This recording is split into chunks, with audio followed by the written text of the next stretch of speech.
Yo,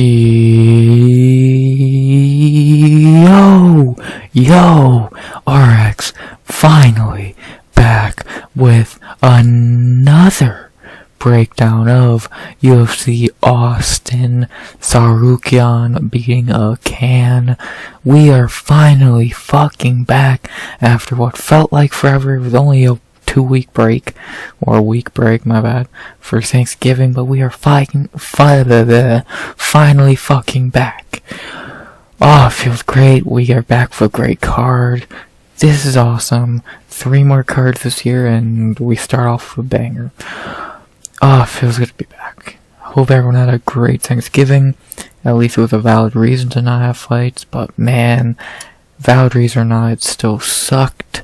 But again, we are back. So, let's do our first breakdown in what feels like forever, and one of the last 3 of the year. You could think only 6 more videos left this year for me to make, and 1 extra one, so, yeah. But, I'll stop rambling on about stupid shit. What I will say is please like, comment, subscribe. 50 subs goal by the end of the year. I doubt we hit that. I'm grateful to hit 30 plus. I am very grateful for that, and let's keep growing. But if it takes days, weeks, years, months, whatever, we'll just keep growing, man. Never give up. Never give up. So let's break down this card. Unless I'm forgetting to say something, which I don't think I am. Breakdown time. 13 fights in total. We did lose Chloe Roundtree from the card, but he got rebooked to fight next week against Anthony Smith. That fight will be good. Break that down next week. But we got 13 fights to break down this week, so let's start off with the first fight of the night in the women's flyweight division. A fight that I don't think that bad. Could be very interesting. As we have Jamey-Lyn Horth versus Veronica Hardy. Pretty good fight. Very interesting fight at women's flyweight. 2, I guess, prospects. Horth is a prospect. Hardy, I will see this week, and will tell you a lot about Veronica. But let's talk about Jamey first. Jamey moving back down to flyweight after her UFC debut, where she beat Hailey Cowan at 35. I guess she stepped on a short notice. I don't remember her doing that, but I guess she did. But yeah, she going back down to flyweight because she fought there on the regional scene. So she's going back down to her weight class, which I would have not guessed. She's a flyweight. Looking at her at 35, she's a pretty tall 5'7". She looked fine at flyweight. She looked fine in her debut. Like, you beat up Hailey Cowan, who doesn't. It would be hard not to. So yeah, she looked fine in her debut. At 135, so moving back down, getting a big fucking God, what? Huh? She beat Loopy twice. The fuck? Getting a big fucking size advantage will definitely help. Like I said, unless I'm stupid, not many 5'7" flyweights. That's probably taller than some male flyweights. So, actually, I know it is.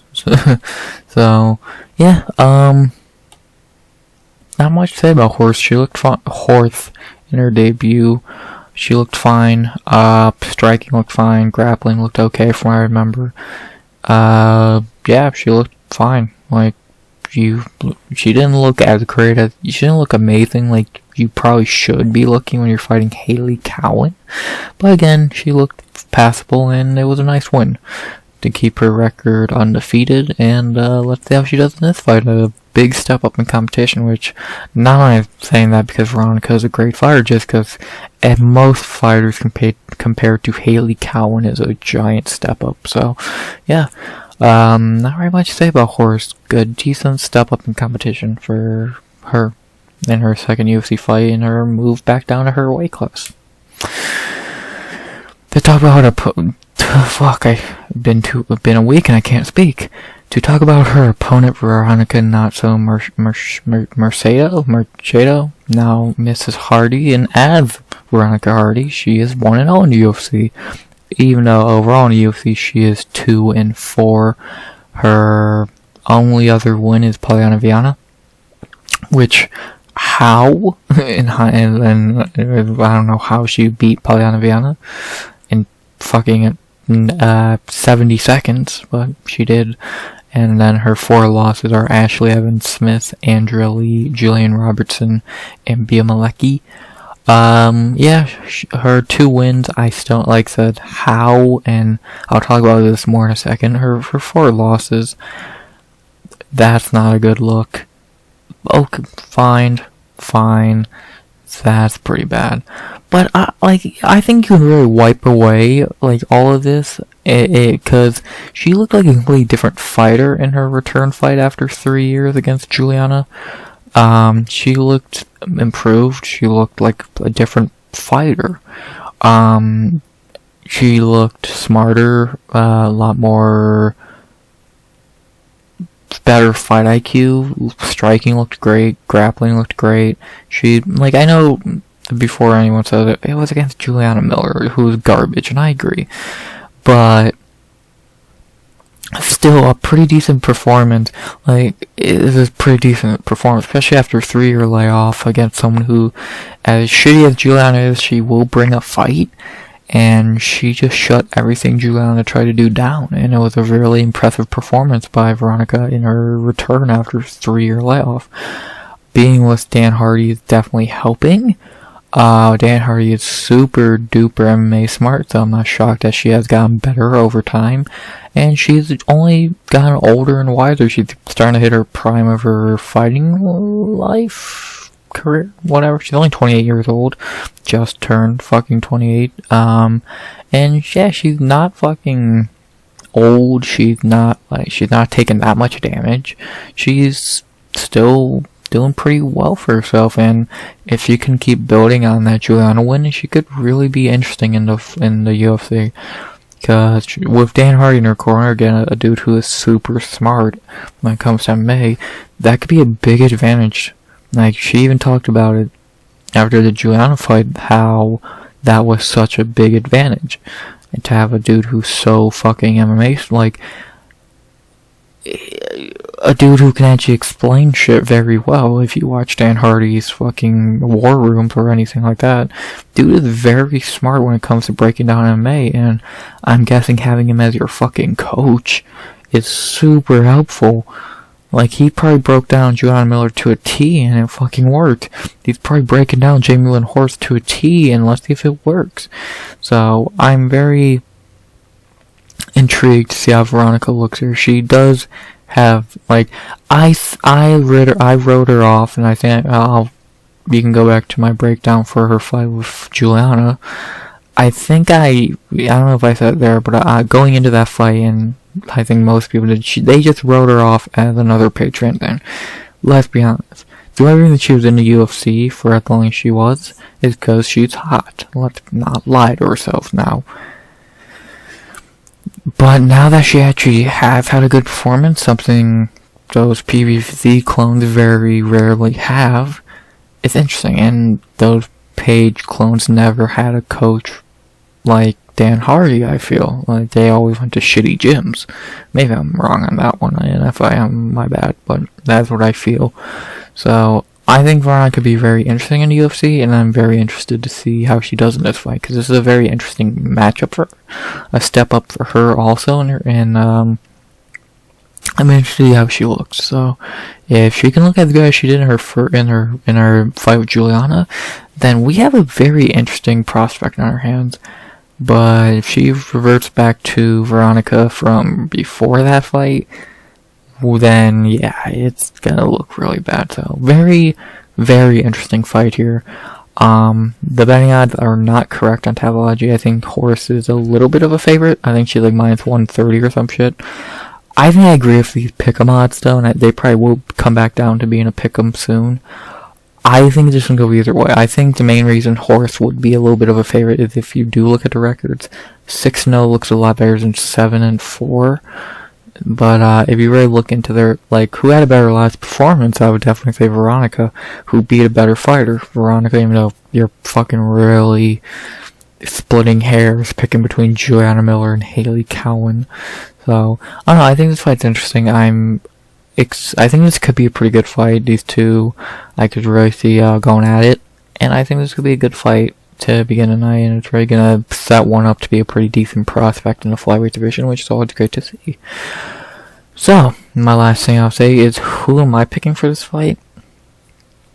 I think this fight is very difficult to predict, but I had a weird feeling. This, like, I swear I have these about every card pretty much. Maybe some cards I don't, but this card I do, and I think this is my weird feeling for the card. I'm leaning Veronica Hardy. I don't know why.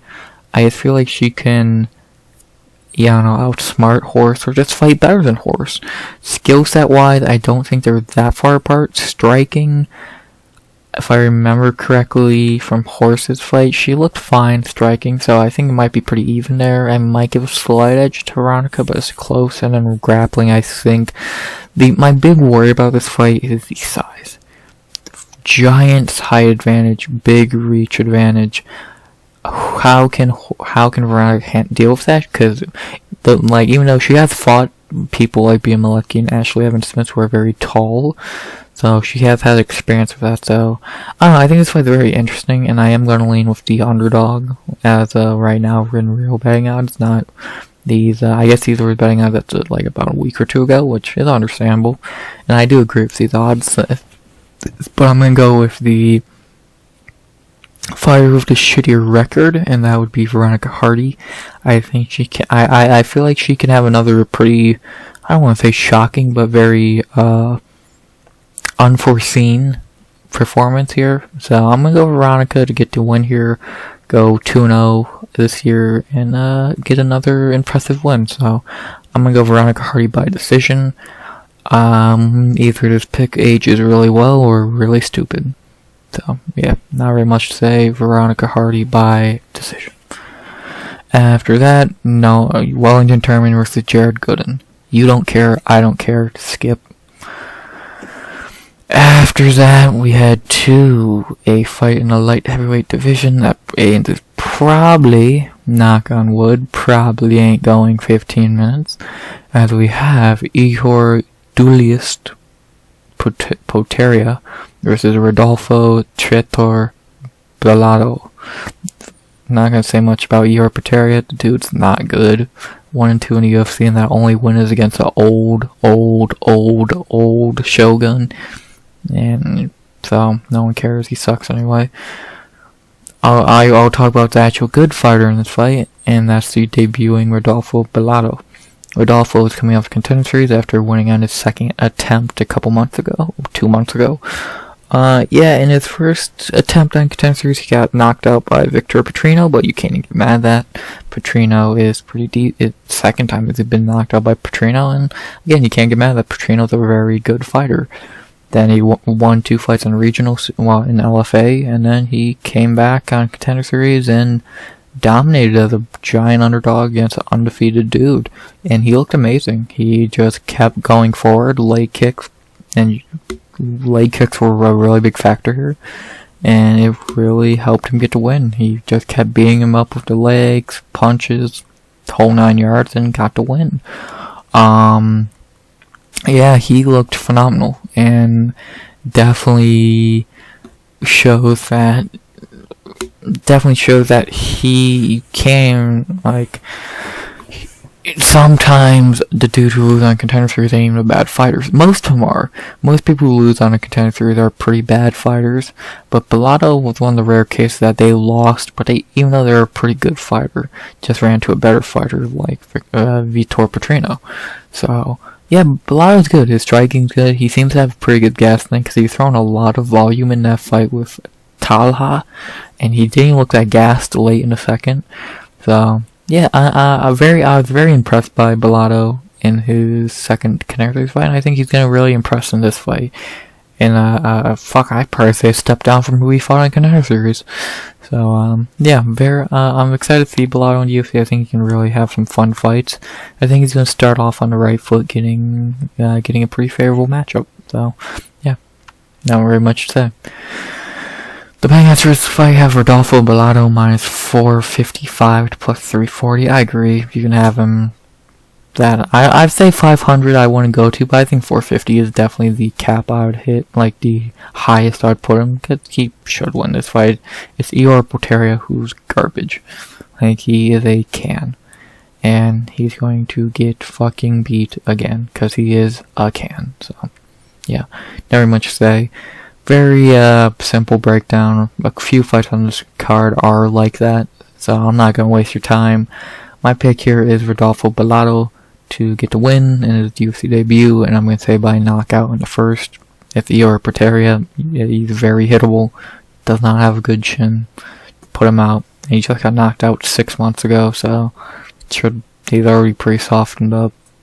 So I just finished the job. I'm going Rodolfo Bellato by knockout in the first. Pretty simple. After that, we head to our fourth fight of the night in the featherweight division, which is actually not bad. This fight could be pretty interesting. As we have Steve Mean Machine Garcia versus Melquizael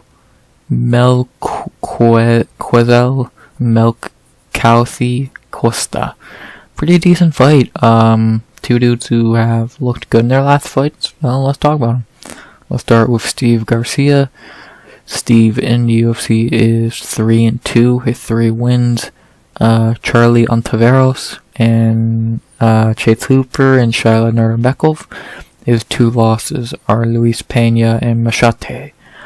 Yeah, he's really looked better in his last 2 fights. Really putting a nice striking performance in both fights, running through Chase Hooper and then being able to just pretty much make Jalin quit with if I remember, it was a body shot, right? Yeah, it was a pretty high-paced fight, a lot of punches, and he was able to land a nice uppercut, and that put Jalin down.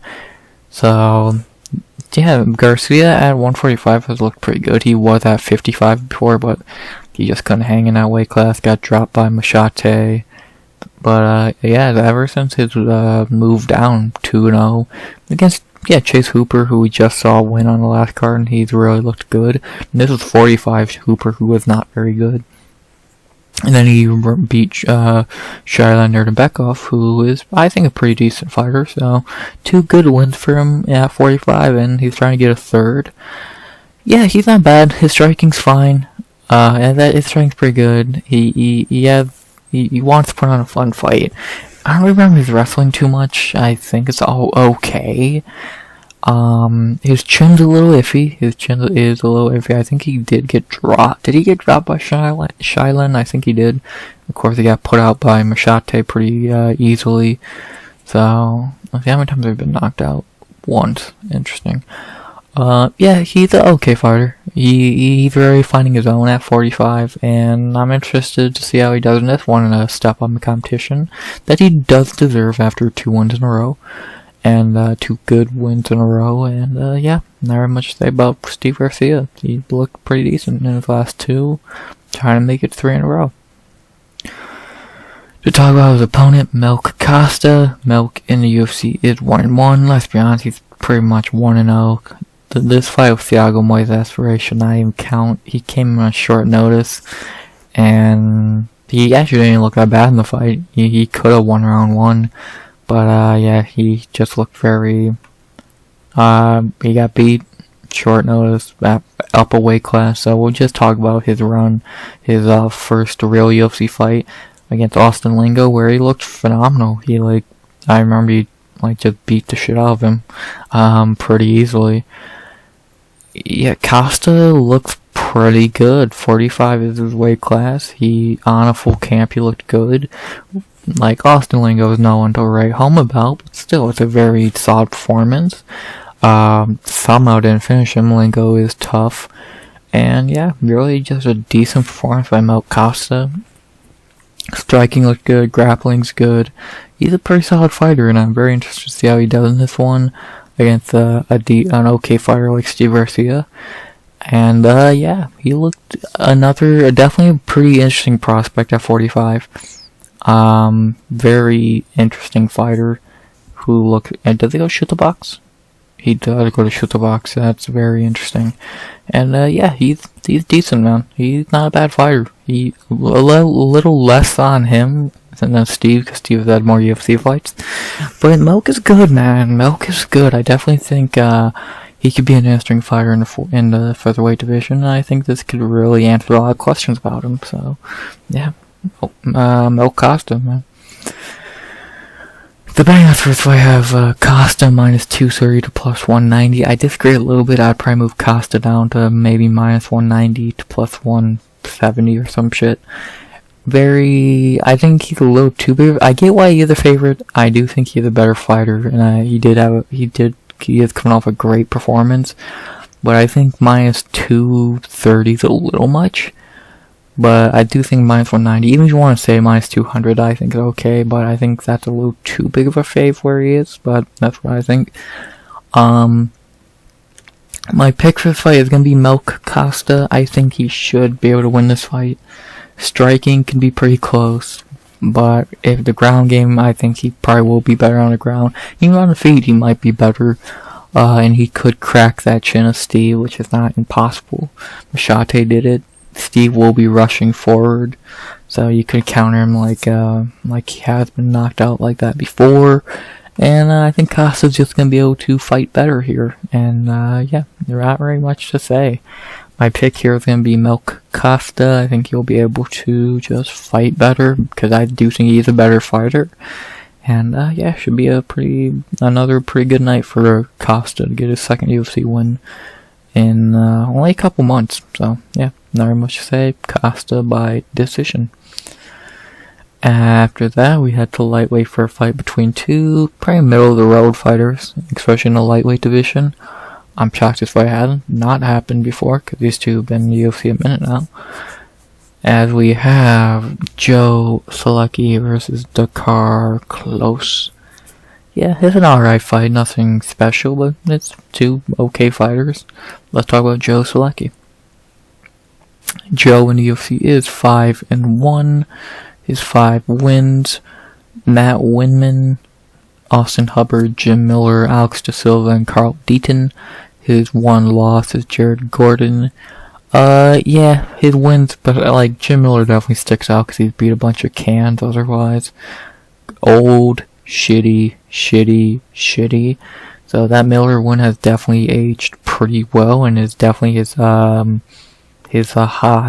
best win so far. Even if he wins this week, and I still think it's his best win in the UFC so far. And then his 1 loss was to Jared Gordon, which yeah, I don't love losing to Jared Gordon, but whatever.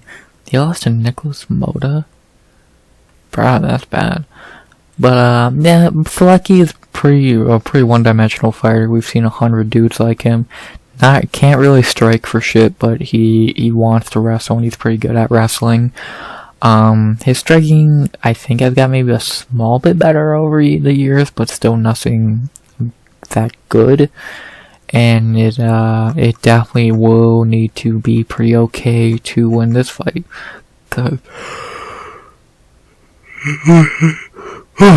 I'm pretty sure he'll not be on the ground the whole fight. He'll definitely have some issues on the feet, and I think he has to have a little bit of striking just to get to the ground, let alone to just survive at times. So yeah, Solecki's not a bad fighter. I would even say he's a little underrated in the lightweight division, because I don't think he's a bad fighter. I think he's a decent fighter. Just his striking is very hit or miss. So. But yeah, Solecki is a decent fighter. Not very much to say. And yeah. To talk about his opponent, Drakkar Klose. Not very much to say about Drakkar. I don't think he's that great. He's 7-2 in the UFC. His best wins are Mark DeCasey, Lando Vernada, Bobby Green, Giagos, and Rafa Garcia. His 2 losses are David Tamer and Beneil Dariush. Yeah, Drakkar is an okay fighter. I've never really saw much of him. His striking is fine. His ground game is there, I think. I don't remember it too much. Yeah, he's a very mid fighter, 35 years old, back after a long layoff. I think he tore his ACL or some shit. And yeah, that's Drakkar Klose for you. I'm not really, never been high on him, never going to be high on him. He's fine. Yeah, that's about all I can say. He has power. He has some power in his hands, but that's about it. So, yeah. The betting after fight have Drakkar Klose minus 135 to plus 115. I disagree. I'd have it a pick 'em. I think this fight is very close. On the feet, it's Drakkar's fight. On the ground, it's Solecki's fight. Is who can win in their area, who can get it to their area of the fight and win. I think could go either way. And who am I leaning with? 5 years younger, coming off an injury, just fought, a decent gas tank. I'm gonna lean with Joe Solecki. I think he can win this fight. His gas tank ain't the greatest. He'll definitely be gassed by the third round, but if he can just lock in those first 2 rounds, probably won't be exciting. If he can lock in the first 2 rounds, maybe even and just survive the third round, he'll win. Close. Yeah, watch out for the power, but he's not even that good of a fighter, and he is 35 years old coming off an injury. So that's definitely something to play into this fight. So, yeah. And like I said, I think I'm going to lean with Joe Solecki here. I think he can establish his wrestling, do good work there, and walk away for W. So, yeah. My pick is going to be Joe Solecki. Wrestle. Don't get finished when you're gassed, and walk away for decision. Pretty simple. So, yeah. Joe Solecki by decision. Not very much to say. Very whatever fight. Speaking of whatever fights, this is gonna be the quickest breakdown as we have. Well, actually, yeah, I'm not gonna talk. I don't really care to talk about either. This fight, not gonna say much. My lock of the night is Reese. He's going to beat the shit out of Cody Brundage. Brundage is one of the worst fighters on the roster. Actor. And yeah, Reese should be minus 500. I don't know what the fuck people were thinking, but whatever. Gonna be an easy win for Zach. I'm going Reese by knockout in the first. I don't know what else to say. Pretty easy. Zach Reese by knockout in the first. Lock of the night. And now on to the featured prelim, a fight that's actually not too bad. I don't hate this as a featured prelim. I'm happy it's not a fucking main event or anything like that. I think this is a pretty decent fight that could be very interesting, and will tell you a lot about these two who have been off for a while for different reasons. And they are pretty old, but Glover Teixeira says age is just a number. And yeah. But to talk about our featured prelim, in the women's bantamweight division, we have Miesha, Cupcake, Tate versus Julia, Raging Panda, Avila. Decent fight. 2 old ladies needing a win after long breaks. It's gonna be interesting. Let's talk about Miesha Tate. I don't got much good to say about Tate. She is 37 years old, and since her return, she has won 1 and 2. And even in all 3 of the fights, she's not looked that great. She beat Marion Renault, who's garbage. She got completely dismantled by Ketlin Vieira, and then she got completely dismantled by Lauren Murphy a year ago. So, and I still will fucking hold this high and proud that I told all of you who was gonna win this fight. Suck it. Suck it. But and that was her one fight at flyweight, which obviously she didn't look fine at flyweight. Like, she didn't miss weight or anything, but she didn't look great. Bantamweight's her weight class, and she's back at bantamweight. Yeah, she's pretty much just fighting for. I don't think she really needs the money. I think she's just doing it because she likes to fight. She's not gonna be a champion anymore. She's not gonna be high in the ranking. She's not gonna be able to beat any good fighters. Like, if you look at a bantamweight rankings, which is a weak division as is, do you really think she beats Juliana Pena, Irene Aldana, Myra Brano Silva, Raquel Pennington? I'll even say Macy Chasson, fucking Norma Dumont. No. She might win this fight, and I'll talk about that in a second, but yeah, her striking is somehow shittier than it was when she was actually fighting. Her ground game's good, but again, she can't throw a fucking punch, and she's 37 years old after a year layoff. A lot of red flags with Miesha Tate in this fight alone. To talk about her opponent, Julia Avila, back after 2 years. I literally made a tweet or two saying about where the fuck has she been, and the reason she was gone for 2 years is she was having a kid. Congratulations, good for her, and now she's back. Julia in the UFC is 3-1. Her 3 wins: Penny Kianzad, Gina Mazzani, and Julia Stolarenko. Her 1 loss is to Sijara Eubanks. Very bad look there. Yeah, her 3 wins, she beat Penny, who is which that one has actually aged very nicely, especially since Penny's ranked above her. Crushed Gina Mazzani, as you should, and then crushed Julia Stolarenko, as you should. And then in her 1 loss against Sijara Eubanks, I remember that was a really bad performance by her. Not really sure what happened there, but hopefully that performance is behind her, because again, that's a very bad look to lose to Sijara Eubanks. And if I remember, I remember that fight a little bit, she got dominated by against Sijara Eubanks, a giant favorite. So very bad look there, but I'll give her benefit of doubt. One bad night. She bounced back and looked good.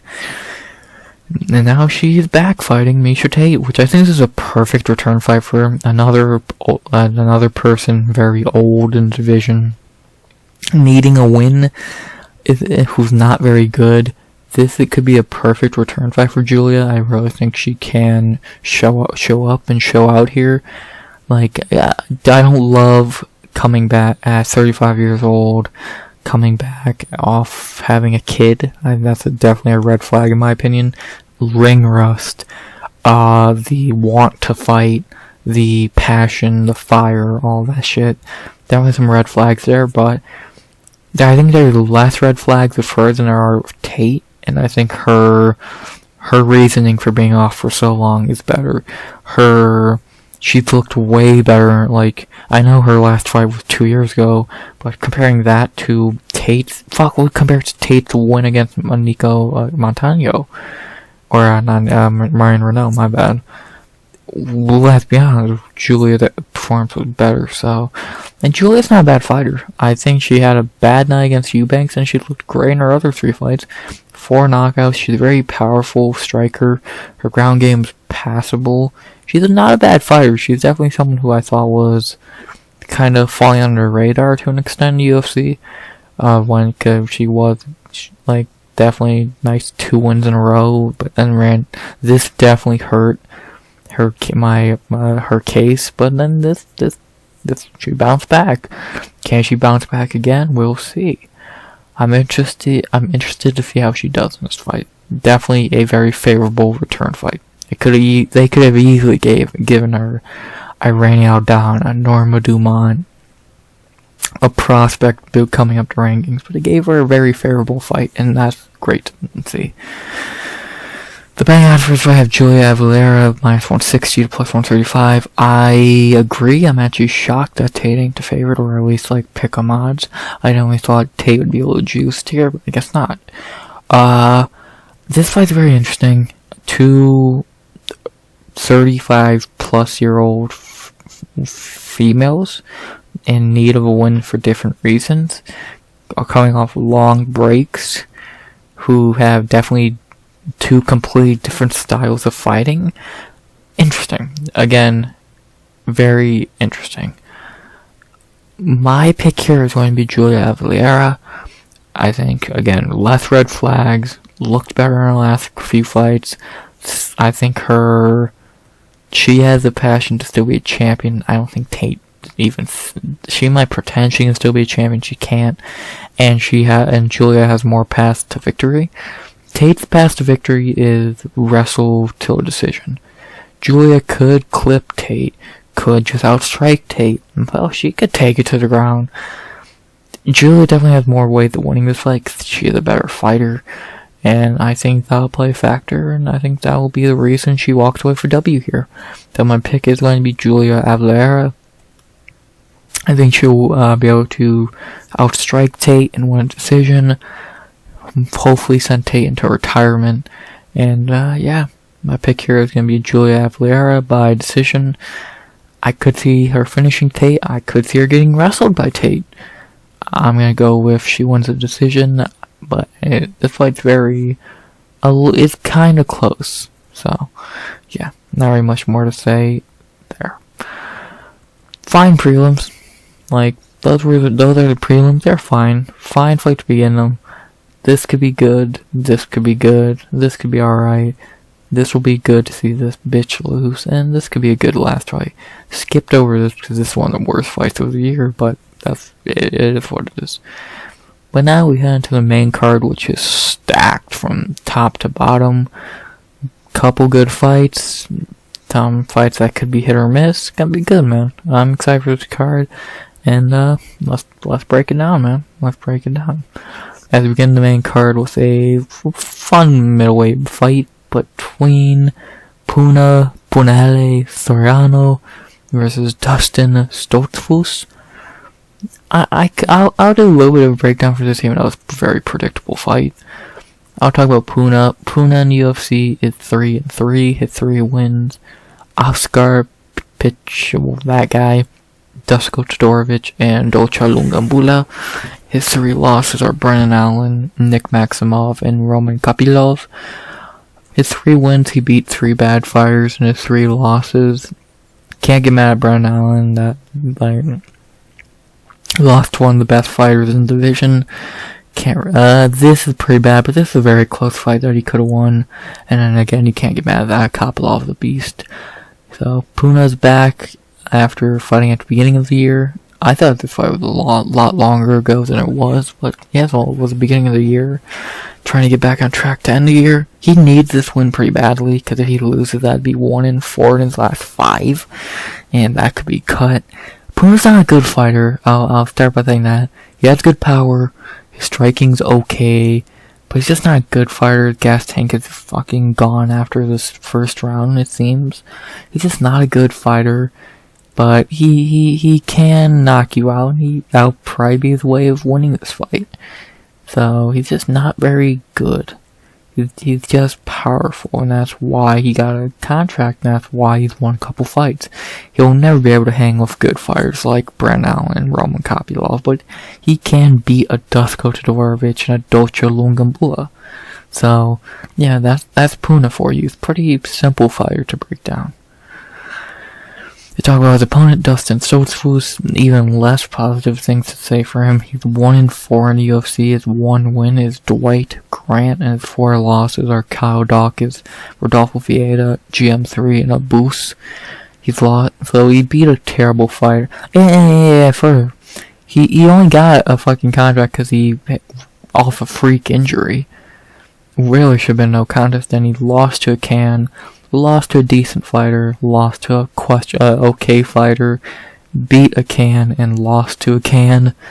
His only one you can actually only fight you can justify or make it okay, fine with Rodolfo, because Rodolfo's an okay fighter. Bad, very bad, very okay, bad. He's a terrible fighter. Also, striking is not there, wrestling is barely there. He's just not good. Not sure why he's even in the UFC, to be honest, so, yeah. And this is probably a loser gets cut fight, so these two will be fighting for their jobs, and I think I know who's going to win this fight, so, yeah, not very much to say. The betting odds have Puna minus 260 to plus 210. I moved Puna down a little bit to maybe probably minus 210, 200. I don't trust Puna enough to have him that big of a favorite. But I do trust him enough to have him minus 200. But man, am I gonna be sweating bullets this whole fight, because he should win this pretty easily, and he'll find a way to lose. That's Puna. So, yeah, my pick here is gonna be Puna. He should win this pretty easily, but again, Puna. And I'm gonna go Puna by knockout in the first. Should not be the hardest fight for him, but he might make it more difficult than it should be. So, to start the main card, I'm going Punahele Soriano by knockout in the first. I'm not confident that much, but I think he can win a fight he should win, so just do it, please. Please, thank you. After that, we head to the second fight of the night, a fight I'm excited for because I always love watching a legend fight.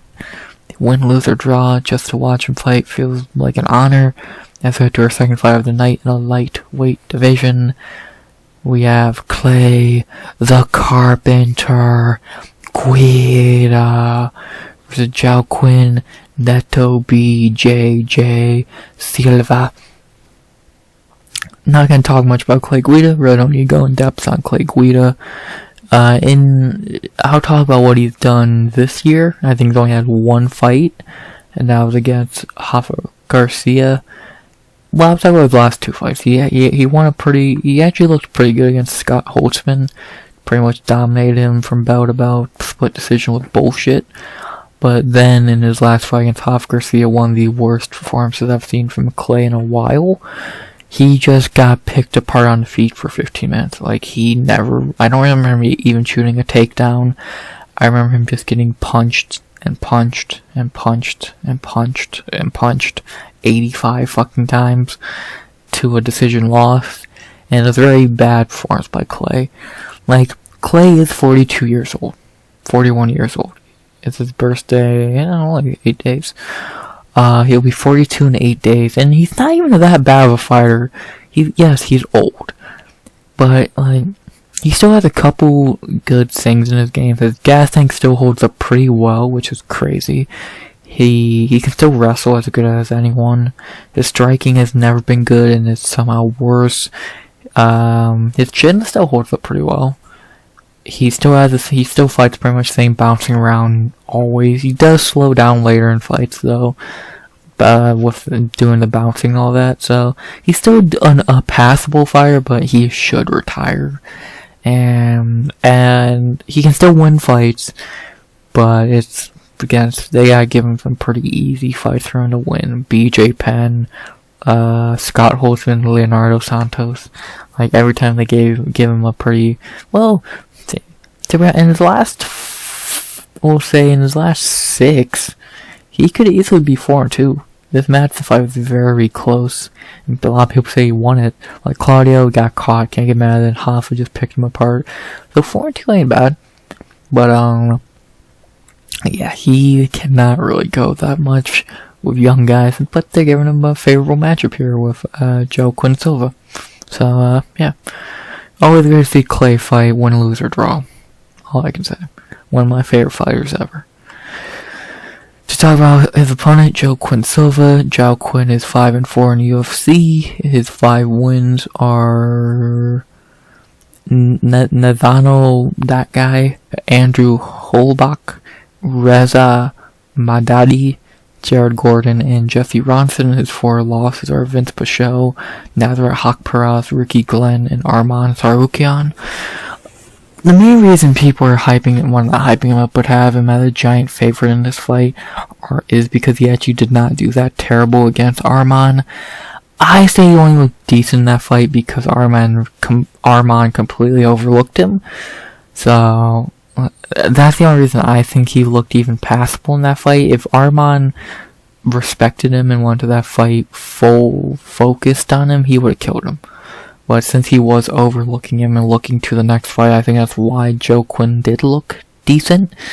But, yeah, that's what I think. Maybe I'm wrong, but yeah, I don't think Joaquim's that great of a fighter. He has a little bit of power. His striking's fine. His ground game's okay. But yeah, he's also pretty old at 34 years old. He's getting up there. And yeah, he's just not really the best fighter. He's alright, but he's nothing special.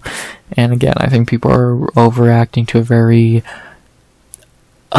very weird performance. So yeah, the bands for his fight have Joaquim Silva minus 340 to plus 260. I disagree, and I know why the odds are like that. Again, like you just said, he looked okay against the Arman who overlooked him. I agree with Joaquim should be a favorite, but I'm saying more minus 200. I think minus 340 is a little much. I think minus 200 is definitely the way I would go with this.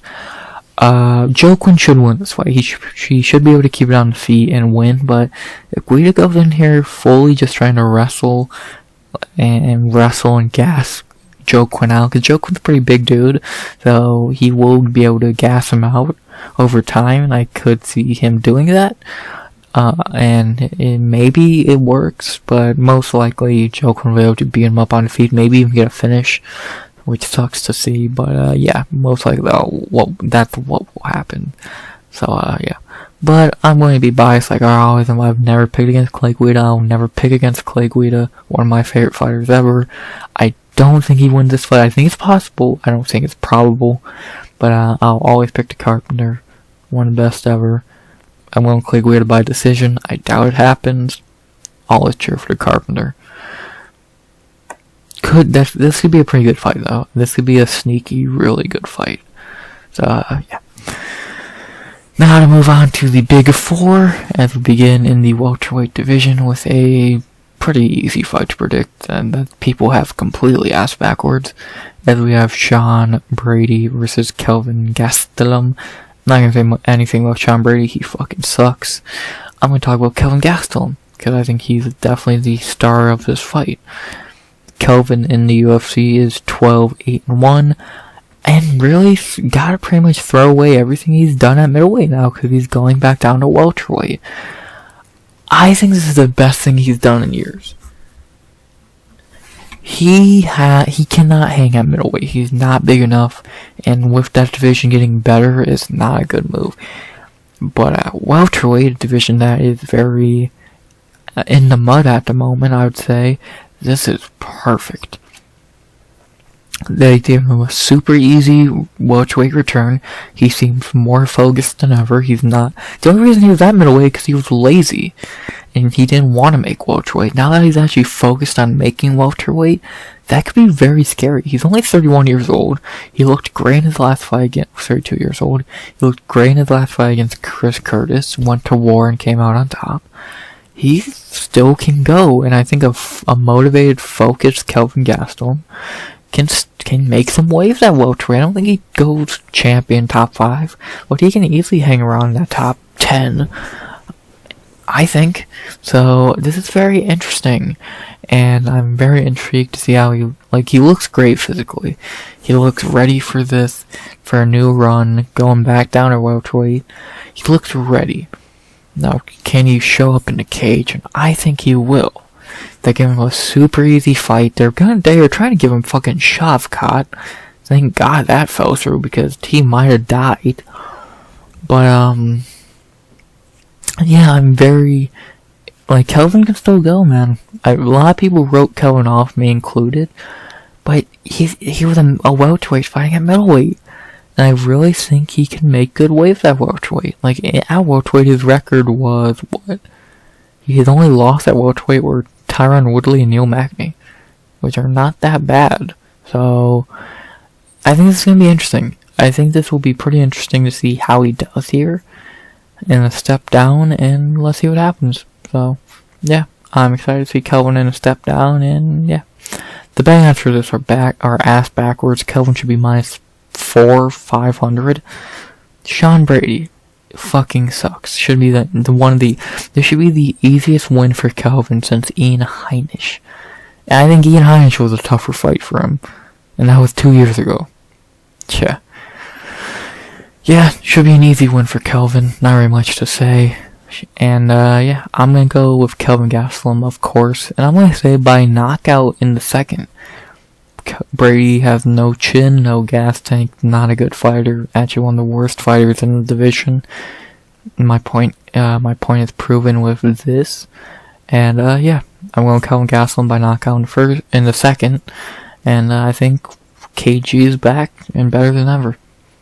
Could be a real issue. I will have to wait for some guys. KG by knockout in the second.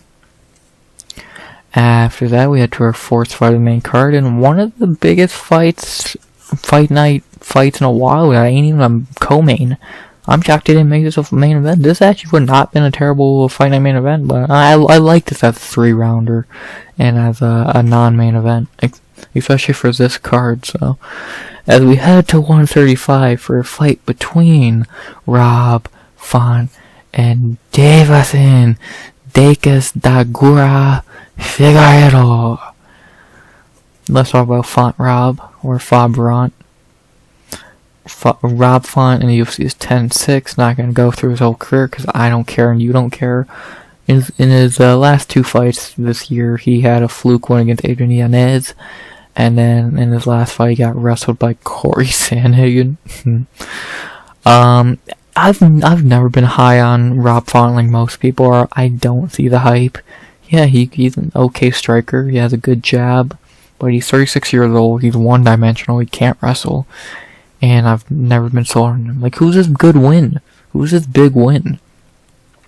Marlon Moraes? Like, if you look down at the UFC wins, Matt Schnell, a flyweight. Douglas Silva de Andrade, a good fighter, but not one to write home about. Sergio Pettis, a UFC reject. Ricky Simone, that's not bad. That's not bad. A rematch goes differently. Marlon Moraes, no chin. Cody Garbrandt, couldn't finish him. And a fluke against Adrian Yanez. And if you look at his losses, he's been dominated. Like, his last 3 losses, Aldo kicked the shit out of him, Cheeto almost killed him, and Corey wrestled him. He's just not that great of a fighter. I'd never seen the hype on him. He's very... if he wasn't in the rankings, I think he'd be a good fighter, but him being in the rankings, like, why are you here? He's definitely like one of the odd men out in the rankings. Like, you fucking read Corey Sandhagen, Cheeto Vera, Umar Nurmagomedov, Rob Font. Huh? It is weird. So yeah, I don't think Font Rob's that good. He's fine, I guess. To talk about his opponent, Deiveson Figueiredo, another person changing weight classes, and this is even better than KG. Figueiredo is finally moving up to 135. Thank fuck. He needs to do this for fucking years. He's not a flyweight. He's just not a fucking flyweight, and I love that he's moving up and not fighting Brandon Moreno, might I add. This is some of the dumbest shit I've ever fucking seen.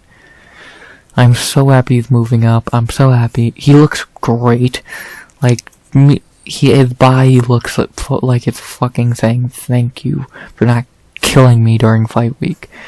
His face does not look fucking sunken, and he should have done, if he would have done this years ago when he was like in his like early 30s or like early 20s or late 20s even, dude, he could have been a problem. Though, very excited that he is moving up finally, and like now we can stop talking about how drained he's gonna be in a fight and just talk about how good he is as a fighter. And Figue's a great fighter. Like, dude, you don't go life and death for Brandon Moreno if you're not a good fighter. So I'm excited to see Figue at 35, and I think he's gonna really show now that he's even better, which says a lot that he's gonna be even better. Because he's already a really good fighter, he's gonna be even better. That's gonna be a problem. I'm excited. He's a 10 out of 10 addition to the bantamweight division. I can't wait. The bang out first, I have Fabrant minus 140 to plus 120. I so disagree. Pick 'em. I say pick 'em. Just because we've not seen Figgy fight at 35. He is 35 years old. And this is his first time fighting someone not named Brandon Moreno in 3 years. 3 fucking years. That's stupid. So, overall, I do think Figgy should win this fight. I think he's a better fighter. Striking will be a little close, but yeah, whatever. I think the ground game is the big factor here, and I think if Figgy's smart, he definitely shoots and tries to get to the ground, because again, Rapon has no ground game, so if Figgy is smart, he takes it to the ground. If Figgy tries to strike him straight up, he should be able to win. It's gonna be a problem though, so yeah. But my pick is going to be Deiveson Figueiredo. I think he will be able to fight smart, be the better fighter, because I think he is the better fighter. And I think he'll win a decision here. So I'm going Deiveson Figueiredo by decision. I think he starts his 135 career off right. And I think it's going to be very exciting to see how he does. Figueiredo by decision. After that, we had the co-main event of the evening. Sadly, no Dan Hooker, but we have a new fight. And we have Jalin, the Tarantula, Turner versus Bobby King Green. I wish it was Terrence McKinney or Money Moicano, but you get what you get, and this fight still should be good. Let's talk about Jalin Turner. Jalin in the UFC is 6-4, really could be 5-3. He went on a really nice run, 5 in a row, 5 wins. Then he had a very close 5 Gamrot that he probably should have won. And then he had a war of Dan Hooker that Hooker just broke him after a while, and he was able to get another L, and I think this L, his split's a little crazy. Hooker did win that fight, and yeah.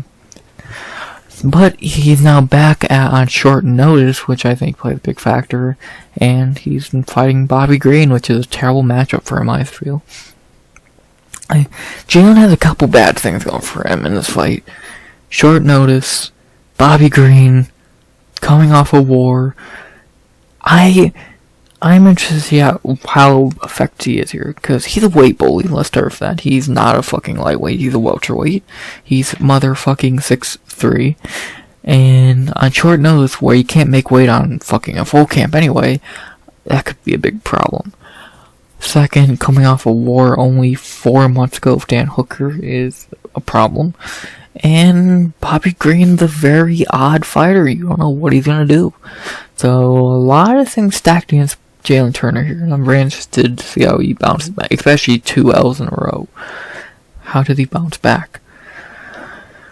To talk about Bobby Green, very little to say. I'll talk about what he's done this year. This year, he's went fucking 2-0-1. Well, I'll just throw this fight away. Yeah, he beat Tony, that ain't saying much, but this fight, he fraud checked the shit out of Grant Dawson, and it was amazing. 10 out of 10. Loved every second of it. Fucking love Bobby Green. Yeah, not very much to say about Bobby Green. He's gonna fight like Bobby Green. He's going to fucking ass with hands down, talking to you, throwing shots. It's gonna be entertaining, and we all love Bobby Green for that reason. He's entertaining, and he does not give a fuck. So, yeah. The betting odds have Jalin Turner minus 250 to plus 200. I disagree. I do think Turner should be a favorite. On paper, he should win this, but with a couple of things stacked against him, I would say he should be like minus 140, 130. A little favorite, but a favorite, I get it. But, yeah, Bobby Green, I definitely could be a good underdog here. Fuck, he was a bigger underdog against Grant Dawson. Put some respect on this man's name. Goddamn. But, excuse me. Yeah, Jalin Turner will probably win this fight, but I never pick against Bobby Green unless he's fighting Tony Ferguson. And I'm gonna go Bobby Green because he's a fucking gangster, bro. He's a gangster. I think the gangster could get another gangster win to end the year. And I'm going Bobby Green by decision. Maybe he fucking knocks him out again. Now he's knocking people out. Bobby Green, bro. Love him. Can't wait to see him fight Bobby Green by decision. Let's go. Sorry, Jalin, but we're all cheering against you. Bobby Green, baby. And to end the night, not gonna say much on this. Main event, some Can versus Arman Tsarukyan. Yeah, not much to say. Arman's gonna smash this Can pretty easily. Arman's one of the best fighters in the lightweight division. I've said that for a minute now, that I think he's one of the 3 best fighters in the division. It might be one of the 4 best now, but I definitely think him, Islam, Charles, and Gaethje are the 4 best in that division. And I think he's gonna show it off again here. Like, yes, he had a bad performance against Joaquim, but he overlooked him. He's not overlooking Ranil, even though you probably should. Ranil's garbage. And yeah, easy win for Arman. He should be a bigger favorite. And yeah, I'm going to Alcalacade, Arman Tsarukyan by decision. He might finish him. Beneil has no chin, but whatever. Easy win for Arman. And yeah, gets his second main event win because this was a very questionable decision. Not much to say. Boom. That's the card. Good card to go over my picks one more time. Veronica Hardy by decision. Wellington Turman by decision. Rodolfo Bellato by knockout in the first. Costa by decision. Joe Solecki by decision. Zach Reese, block of the night by knockout in the first. Julia Avila by decision. Punahele Soriano by knockout in the first. Guida by decision. Kelvin Gastelum by knockout in the second. Deiveson Figueiredo by decision. Bobby Green by decision. And Arman Tsarukyan by decision. Bang. Yeah, it's a great card. When you, on one fight night you have Guida, Kelvin Gastelum, Figgy, Bobby, Turner, Tsarukyan. Prelims you have Tate, fucking two decent debuting guys from Contender Series. Good prospect in Melk, Veronica, Horth. Just a really solid card. Imagine, I would love if we still had clear Roundtree, but what can you do? And that next week's card needs it more than this week's, and yeah, I'm excited for this card. Austin's gonna be on fire for their first card since Cater and Emmett, which that card was fire. This card's gonna be a banger. I can't wait. They've not even updated the poster. But yeah, this card's gonna be great. I'm very excited. First card in a week, coming off Thanksgiving, one to start the road to the end of the year. I'm excited. You're excited. Let's get it. Next week, we head to the Apex for the last time this year for Song Yadong versus Chris Gutierrez. I'll talk about that. I'll talk about my feelings on that card next week. I have a lot of mixed feelings on that card in many ways. But yeah, unless I'm going to say something, you'll hear me recap this card. Sunday 1 p.m. EST or Monday 10 a.m. EST. Most likely Sunday. I'm on a nice roll, so I'll probably keep that roll going. And unless I'm going to say something, please like, comment, subscribe. 50 subs go by the end of the year. Comment anything you want to tell me down below. Thank you so much for watching. I appreciate every viewer. And as always, RX.